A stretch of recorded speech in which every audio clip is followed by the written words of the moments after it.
Olá, você conhece o Chaco, um bioma brasileiro que é muito pouco conhecido aqui no Brasil, é mais conhecido no Paraguai e na Argentina. E muitas pessoas não sabem que numa fronteira do Mato Grosso do Sul existe um grande pedaço de Chaco. Hoje você vai ver um livro que foi lançado recentemente e uma conversa com pesquisadores que participaram da elaboração desse livro.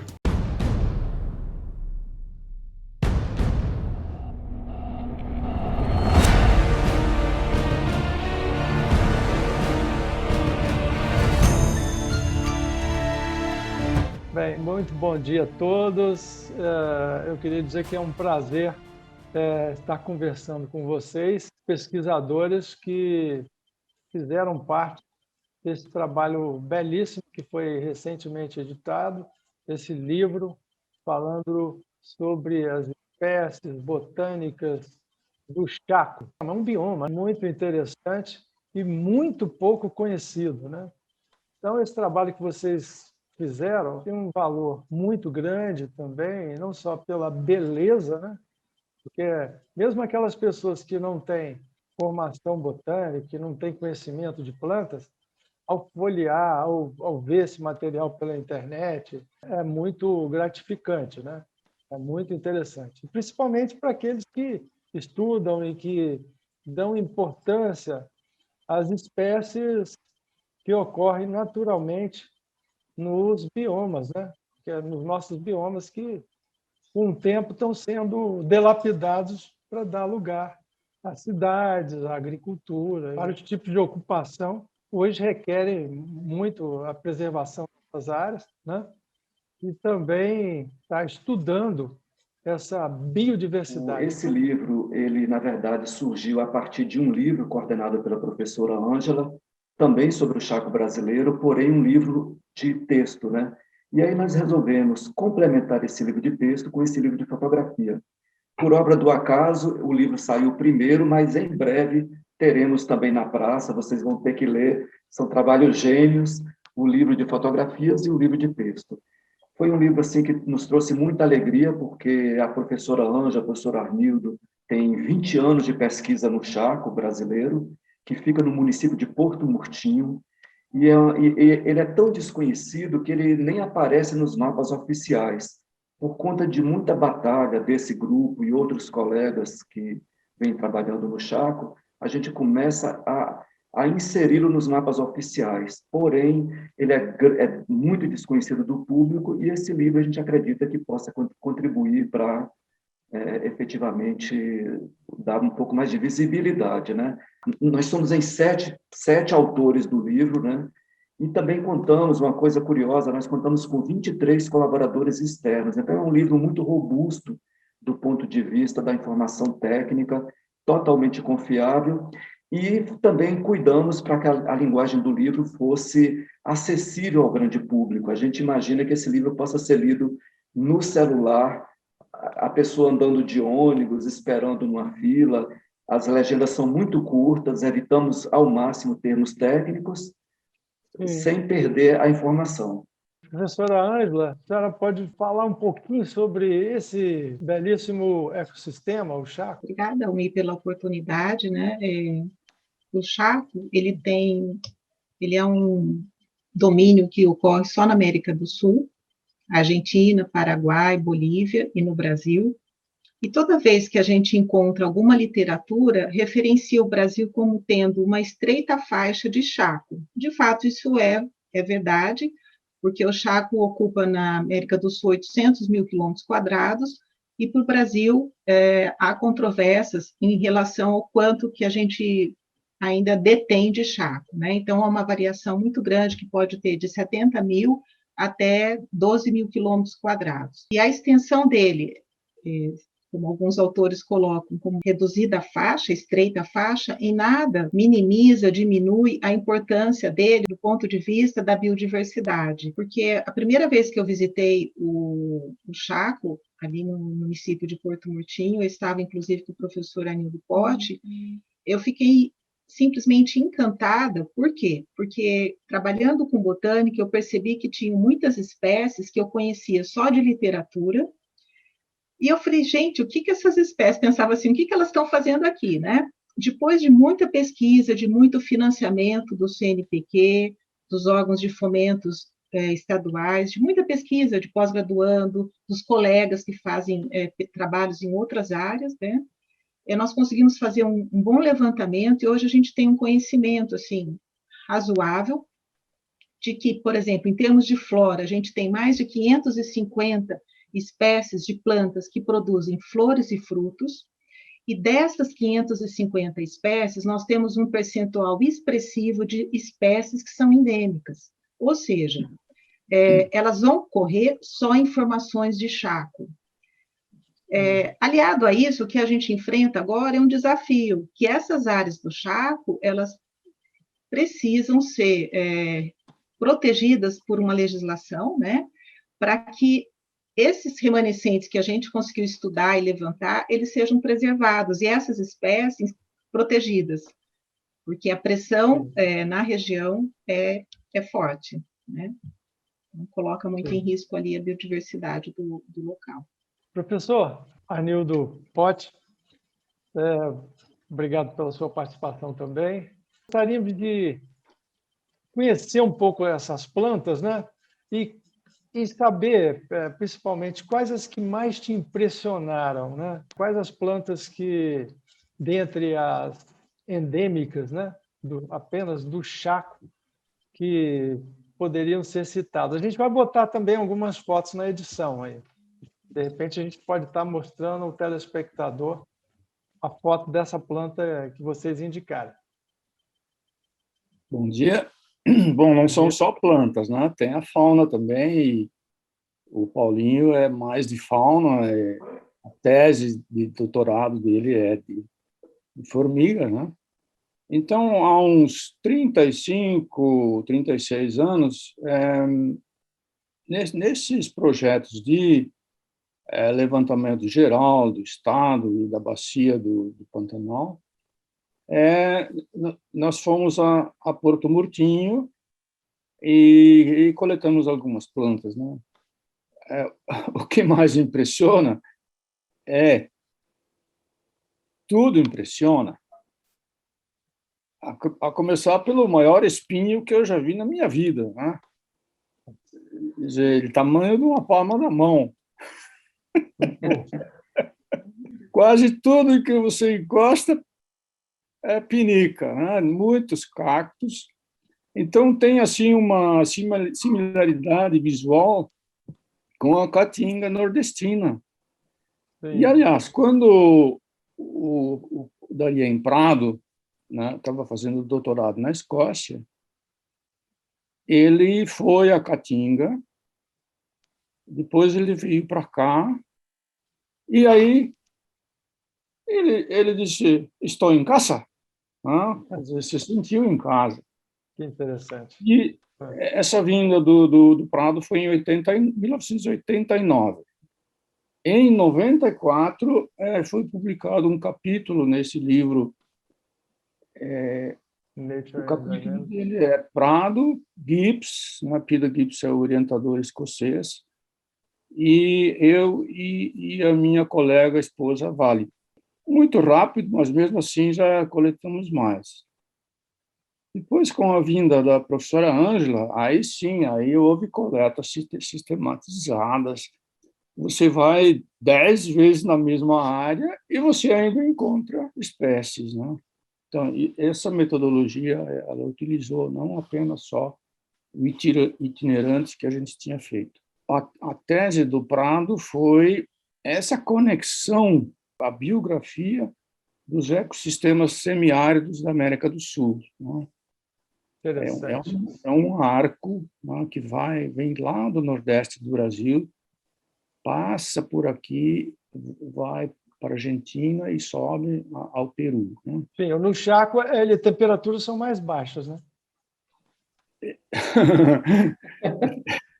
É um paradoxo. Como é longe dos dois oceanos e é planície, é como o Pantanal. Então, a amplitude térmica é a maior da América do Sul. Pode ter -4 e pode ter quase 50.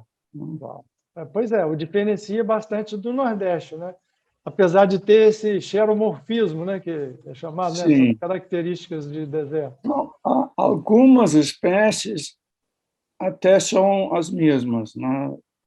Aroeira, angico, mas aí, às vezes, é só o gênero que é o mesmo, as espécies são outras, né? Quer dizer, houve muitos milhões aí para fazer essa evolução, né? Uma coisa que me chamou a atenção, que os solos eles são meio impermeáveis, né, que mantém essa água, né, a uma certa profundidade, quase na superfície, mantém essa água empoçada, né? E deve ter ilhas, né, mais altas, né, de solo mais alto, que tem inundações diferentes. Eu não sei por que essa diferença assim tão grande entre o Chaco e ali vizinho, né, a floresta amazônica, né? O nosso Chaco ele é Cerrado também. basicamente sedimentar. Como ele é vamos dizer, o fundo do saco, ali se concentraram sedimentos mais finos e os sais solúveis que evaporaram, né, com essa alta temperatura. Então, a gente às vezes vê sal na superfície, né? Diferente de outras regiões do Pantanal, lá as inundações costumam durar 3 meses. E acontece uma coisa interessante, muitas vezes ocorre a inundação sem ter tido chuva no próprio Chaco. Simplesmente por ser uma bacia sedimentar, as águas que vêm dos morros próximos se acumulam no município. Porto Murtinho, inclusive, ficou famosíssimo no Brasil afora, na década de 70, porque é um município que precisaram construir um dique em volta do município, no tempo do governo militar, para poder proteger, em volta do município não, desculpa, em volta da cidade, para proteger a área urbana da enchente. E é um dique de terra. Então, na seca ele racha, mas quando começa a molhar, incha, como dizem aí, né? E fecha de novo. É uma argila, você vai andando nas chuvas, o carro, se entrou, não sai mais, né? E a gente vai aumentando de estatura. E aí você vai na seca, você não reconhece, é outra coisa, né? Uma poeira. E aí, digamos, dá um chuvão. Aí você faz um buraco, em cima está encharcado, e embaixo está seco, porque sela, né? Sim, sim. É uma curiosidade importante, né, que pode ser estudado também em uma publicação específica, né, sobre os solos, né, da região. Um sonho do Paulinho sempre foi o microrrelevo, isso que você falou, poucos centímetros já dá uma diferença em vegetação, né? E ele, observando formigas, as formigas são muito sensíveis a isso, então elas se movem para cima ou para baixo conforme o excesso ou a falta de umidade, né? Você falou em ilha, Almir, lá no Chaco, em Porto Murtinho. O terreno é extremamente plano, assim, pensa numa planura. Aí, de vez em quando, você encontra ilhas de 50 centímetros de altura, verdadeiros morrotes, 50 centímetros de altura por 30 metros de comprimento. E nós observamos, durante a minha tese, inclusive o professor Arnildo estava comigo, nós observamos que isso daí é resultado da atividade de formigas cortadeiras. Então, ali em Porto Murtinho, nós temos assim, uma prova viva do papel dos organismos, né, dos invertebrados, na alteração do relevo local. E essas pequenas ilhas, esses micro-relevos, eles acabam funcionando para o crescimento de árvores. A gente percebe nitidamente que nesses locais mais altos, por estarem apenas 50 centímetros, quer dizer, é quase nada, mas esses 50 centímetros são suficientes para algumas plantas germinarem. Então, uma tese que eu e o professor Arnildo estabelecemos para aquela região é que as formigas elas contribuem para a instalação de núcleos florestais, inicialmente aqueles pequenos morrotes ali vão crescer, vão formar capões e, portanto, capões eles acabam dando origem a florestas maiores no futuro, né? Existe também uma dinâmica do próprio solo, né? São argilas ditas plásticas, então ou expansivas, elas se expandem quando úmidas e se contraem quando secas. Então isso vai formando já um microrrelevo que esses organismos vivos magnificam. Eu vi isso na Austrália, e lá isso se chama gilgai, né? Essa própria movimentação das argilas. A estrada Corumbá eles não conseguem estabilizar, porque botaram argila no aterro embaixo. Eu estava comparando o trabalho da formiga com os castores, né? Em alguns lugares. Sim. No hemisfério norte, né? Não sei se tem alguma similaridade. Mas o que eles fazem também ambientes, né? Eles também fazem ambientes.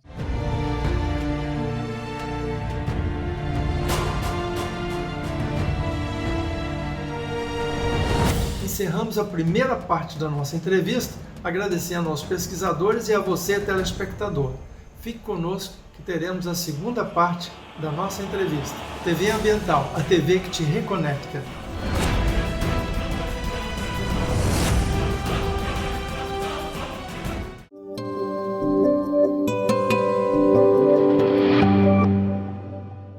Olá! Na primeira parte da nossa entrevista sobre o Chaco, falamos um pouco sobre as características desse belo bioma.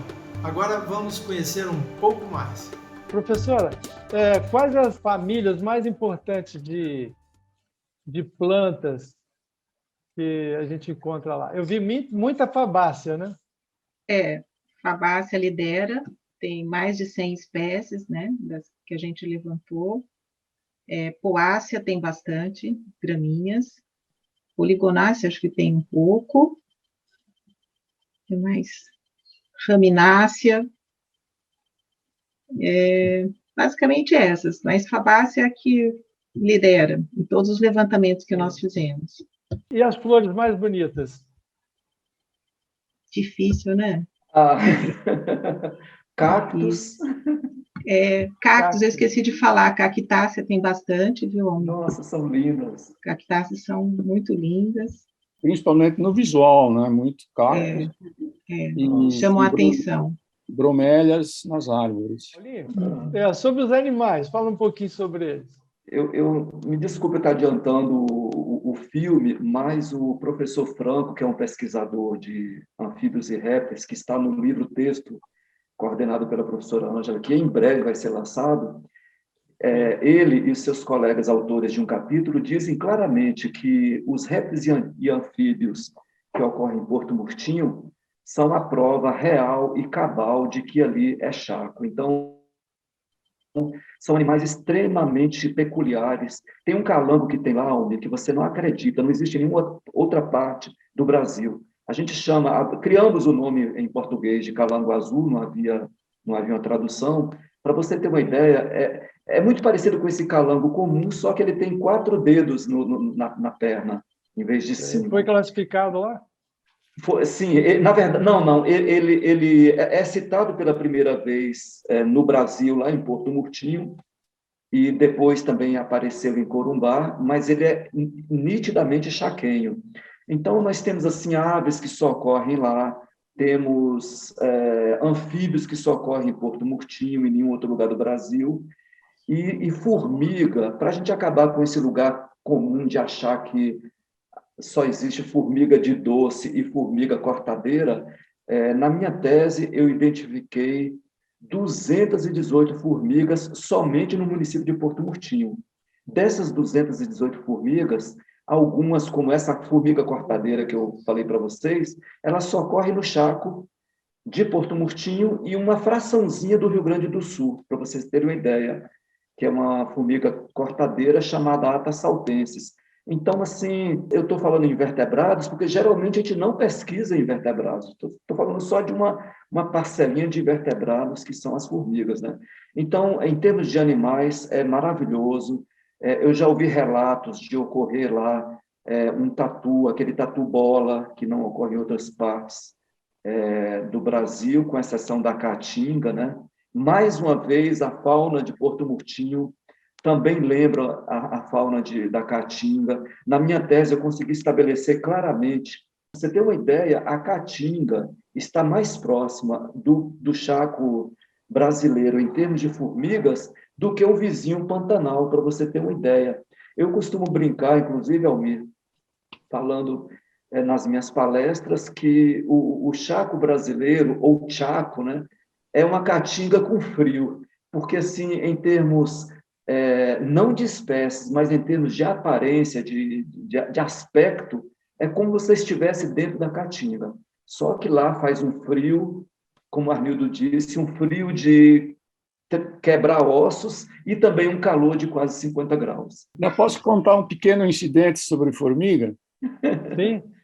Mas depois de 3 horas de marcha, morro acima, morro abaixo, porque tem um morro, Pão de Açúcar lá. Aí o velhinho sentou um pouco e os outros companheiros também, né? O Paulo e o Adriano. Tomar água e tal. E o Paulinho, inquieto, ficou mexendo com um graveto nas folhas do mato. Só ele viu. Um facão. Só ele viu uma formiga cega. Talvez espécie nova, né? Não é nova, mas é raríssima. Assim, é a formiga mais rara da minha tese. Tem pouquíssimas coletas no mundo, justamente porque ela é subterrânea, ela é totalmente cega, e sem querer, eu brincando com o facão, né, Arnildo? Mas tem que ter olhos para ver, né? Senão não vê. Exatamente. Queria complementar a fala do Paulo Robson, que tem colegas que fizeram um estudo das síndromes de polinização e de dispersão, né? Então, eles constataram que tem uma rede de polinizadores que atuam durante o dia e a noite e de dispersores. Tem dispersores noturnos que foram registrados, né, principalmente nas cactáceas, e polinizadores noturnos também nas cactáceas. Então, assim, as abelhas, elas lideram, por exemplo, os polinizadores, mas tem outros que também são importantes. E essa pesquisa também em breve será publicada no livro-mãe, né? Tem também os peixinhos. Tem os peixinhos efêmeros que você vai só encontrá-los, Almir, nas poças de águas temporárias. E depois, quando essas poças secam, eles mudam, né, de estágio de desenvolvimento para esperar um novo ciclo de água que enche as pocinhas, e ali eles fazem uma nova etapa do desenvolvimimento. Então, eles são efêmeros e tem alguns que foram recém-descobertos e são endêmicos do Chaco também. Pois é. São pequenos, né? São muito pequenos. Você tem que olhar com muita atenção nas poças d'água e perceber que eles estão ali. Né? É coisa de 2 centímetros, Almir. Tem um lá. Almir, outra coisa que eu acho interessante nessas interações, né, que a gente procurou abordar no livro, diz respeito aos recursos naturais que a população que vive ali na região, ela utiliza de uma forma sustentável, né?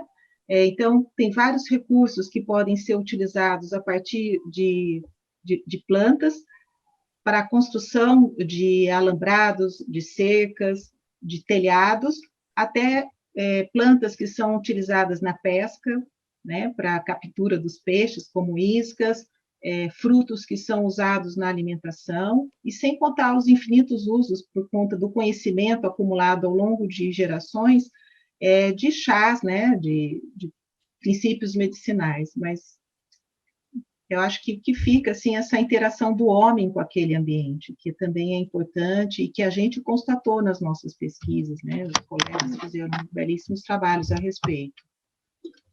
Certo. Uma coisa interessante que veio assim, pela leitura do livro, o Chaco foi um ecossistema, pelo menos o brasileiro não tem muito conhecimento desse ecossistema, né? Do lado do Brasil, sim.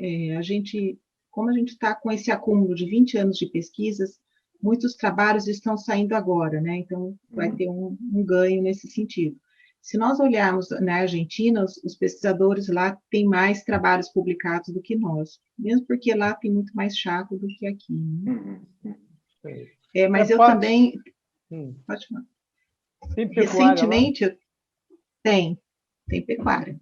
Tem pecuária e, de certa forma, exerce uma certa pressão sobre os remanescentes. Né? Sim. Porque aí também podem prover aí algumas sugestões de manejo das áreas que não são reservas e reservas nas áreas mais santuários. Sim, sim. Nós trabalhamos em fazendas com grandes extensões de reservas. A fazenda ela foi herança, né? Então foi deixada de pai para filho. Então o fazendeiro ele tinha como uma prerrogativa deixada até pelo pai de proteger grandes extensões de áreas que ele chamava de reserva. E aí o pasto era colocado em outras áreas, né? Destinadas para esse fim. Eu me lembrei que do retorno que a gente tem recebido, o comentário do professor Peter Gibbs, da Escócia, ele já está aposentado há muito tempo, mas ele continua ativo, e ele já foi professor visitante no Brasil, na Argentina e por aí. E ele disse que primeiro viu as fotos, depois ele começou a ler, e aí ele ficou mais impressionado, que são comentários inteligentes, olha só. Eu também fui motivado pelas fotos, né? Porque, não, é lógico, hoje a gente recebe muitas informações, muitas publicações. E quando você abre um material bonito como esse, né? E tem alguma afinidade pela natureza, né? Você vai consumindo aquilo de uma forma bem mais rápida, né? Do que você pegar, não, depois eu vou ler, né? Deixar aqui na prateleira. Depois eu vou ler e acaba não lendo, ou ler uma parte, né? E eu consegui, em pouco tempo, ler uma boa parte. Lógico, o livro é grande, né? São 300 e poucas páginas. 74. 374. Mas, Almir, uma característica bacana do livro é justamente essa. Ele não tem começo, meio e fim. Você pode ler de trás para frente, você pode esperando um telefonema e passando as páginas. A leitura muito rápida. São quase 700 fotos, mas o tempo de leitura é muito curto, né? Então, para o público leigo, eu inclusive vou adiantar, vou dar um spoiler. Eu estou pedindo para a ciência hoje das crianças indicar esse livro para as crianças, porque é um livro que qualquer público pode, mesmo uma criança que não sabe ler, de olhar as fotos, vai saber, olha que bacana, lá em Porto Murtinho tem essas plantas, esses bichos, essas paisagens peculiares. E um livro, Almir, que foi muito gostoso de fazer. Nos tempos da pandemia, nós nos reunimos, nós três, mais a Flávia Leme, a Rosane Arruda, o Tomás Sinani e o Adriano Spillman, que inclusive é um grande especialista em líquens. Ele trouxe uma grande contribuição, porque os líquens costumam ser esquecidos, na verdade, nas publicações. É verdade. Eu vi fotos então, Pois é. Então, a gente conseguiu trabalhar tudo na nuvem. Montamos um arquivo lá no Google Doc, lá no Google, e todo mundo escrevendo ao mesmo tempo no único arquivo e com um grupo WhatsApp. Então, eu considero assim que foi uma façanha a gente fazer um livro em 4 meses na pandemia, para chegar a quase 700 fotos, né? 374 páginas, um livro com tanta participação, né? Como eu disse, 23 colaboradores. Então, a gente está muito feliz de trazer o Chaco para o grande público. O Figshare, eu gostaria, Almir, por gentileza, que você colocasse o link aí nos comentários. O Figshare é uma plataforma internacional e porque o livro é em inglês e português, nós acreditamos que nós vamos ter uma grande aceitação no público fora do Brasil. E para vocês terem uma ideia, em 4 dias, Almir, nós tivemos, menos de 4 dias, nós tivemos 1000 downloads. Isso para a gente é uma coisa, é um grande sinal de aceitação, né? Sucesso Graças a absoluto. Deus. Há muito pouco tempo para você ter uma resposta tão rápida. E no material científico, uma coisa assim, que normalmente é meio inerte, né? Aliás, é um grande desafio para os pesquisadores, né? Produzirem materiais que tenham divulgação, né? Que divulgar a pesquisa, porque a pesquisa ficou muito enclausurada, né, nos papers, né? Com uma linguagem própria, com um formato, aquele formato bem, né, pobrezinho, né? E parecia que era até proibido para o pesquisador ficar falando para jornais, para o grande público, né? Eu acho que esse é um desafio que vocês estão fazendo. Eu acho que conseguiram atingir o objetivo, né? E vão conseguir muito mais, né? Eu acredito. Professor, gente, olha, eu agradeço a presença de vocês aí e espero que cada vez mais esse livro, com certeza, por essa amostragem, vai ser um sucesso de consumo, de interesse aí, com certeza. Já é um sucesso. E a gente espera também estar contribuindo com essas informações e essas imagens que a gente vai divulgar pela TV Ambiental. E nós vamos mandar também para a Com Brasil, um canal das TVs comunitárias do Brasil, que é o canal 28 da Sky, né? Visto no Brasil inteiro. E também agradeço aí mais uma vez a participação de vocês e quero fazer outras, né? A gente pode estudar formatos diferentes para a gente estar divulgando esse material e para estar ilustrando novas reportagens. Por que não, de repente, um material de campo, né? A gente ia a Porto Murtinho e fazer um documentário lá, né?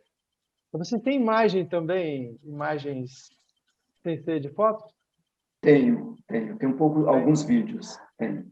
Então, a gente depois pode pensar também em produzir alguns vídeos, pequenos vídeos, né? Porque, sobre um desses temas aí que vocês trataram nessa grande e espetacular publicação. Parabéns a todos. Obrigado. Obrigada. Obrigado. Grande abraço para os meus amigos de Vitória. Saudade daí. Bem, mais uma vez agradecemos a participação de todos os pesquisadores que fizeram esse belíssimo trabalho. Eu tenho certeza que todos vocês irão gostar. TV Ambiental, a TV que te reconecta.